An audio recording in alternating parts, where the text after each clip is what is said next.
pour le fond classique, on assistait à une réunion de famille très classique, c'est-à-dire polie, mais quand même très faux cul. Allô Maillot. Allô Maillot. Bonjour Régis Maillot. Bonjour Wendy, bonjour ma France. Ce vendredi, comme chaque vendredi, on écoute vos carnets de campagne, Régis. C'est parti. Cette semaine, la présidentielle vous a fait penser à une soirée Macumba, n'est-ce pas? Exact, soirée Macumba. 3 salles, 3 ambiances, 3 naufrages. Ah. Oui. Alors, la première ambiance? Ouais, je vous laisse deviner, Wendy, la plus calme, celle où il n'y avait personne. C'est le dernier débat des Républicains sur France 2. Oh, c'était quand même le plus suivi des 4. Vous êtes Ouais, encore... ouais. Bah, j'imagine que vous avez regardé. Vous êtes un bon Pas journaliste. Pas le choix, j'ai pas eu le choix. Il Ouais. fallait bien que quelqu'un se dévoue dans l'équipe. Je vous préviens, Wendy, c'est la dernière fois que je fais un Shifumi avec vous. En même temps, ça tombait bien parce que moi, j'adore les émissions d'adieu. Et là, c'était quand même la dernière fois qu'on voyait Philippe Juvin ouais. à la télévision. Ça m'a fait un tout petit pincement au cœur, petit motif.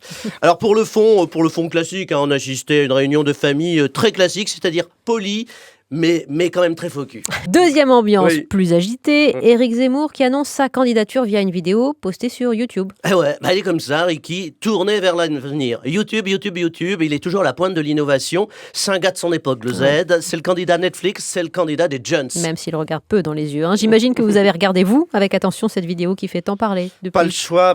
Il fallait que quelqu'un se dévoue dans l'équipe. Encore. Je vous préviens, Wendy, c'est la dernière fois que je joue au 4-21 avec vous. En même temps, je vais vous faire une confidence. J'ai été cueilli, moi, par la vidéo de Zemmour. C'est quand même la première fois qu'on voit un biopic de De Gaulle, joué par Gargamel.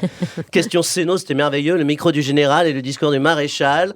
Moi, j'adore. Il casse les codes de la com politique, le RICO. Habituellement, dans l'équipe de campagne, vous avez vu, le candidat affiche toujours des artistes de gauche. Oui. Et bien là, c'était différent. C'était uniquement des artistes qui avaient passé l'arme à gauche. Pas Brigitte Bardot, qu'on salue, la Oui, pauvre. on l'embrasse. Et malheureusement associée. Dernière salle, le discours d'Emmanuel Macron au Oui. Panthéon, dédié à Joséphine Baker et à l'esprit de la résistance. Vous avez regardé, là aussi? Évidemment, je suis nul en Shifumi.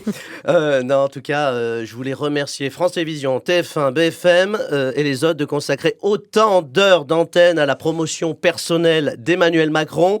C'est vrai qu'à la fin de ce discours, moi j'avais le sentiment que le gars avait connu personnellement Joséphine Baker, les époux Aubrac, Jean Moulin, et qu'on lui avait arraché les ongles des doigts de pied en 44 pour dénoncer le maquis corrézien. Il a une propension à se mettre en scène, notre président, ces derniers temps. Il est partout et il veut qu'on l'entende. Bref, 3 salles, 3 ambiances, 3 démagogies. Bon, sur ce, moi je file à Aix-en-Provence pour jouer mon spectacle. Une seule ambiance, Wendy. Oui. Le parti d'en rire. Régis Maillot et les carnets de campagne. Merci Régis.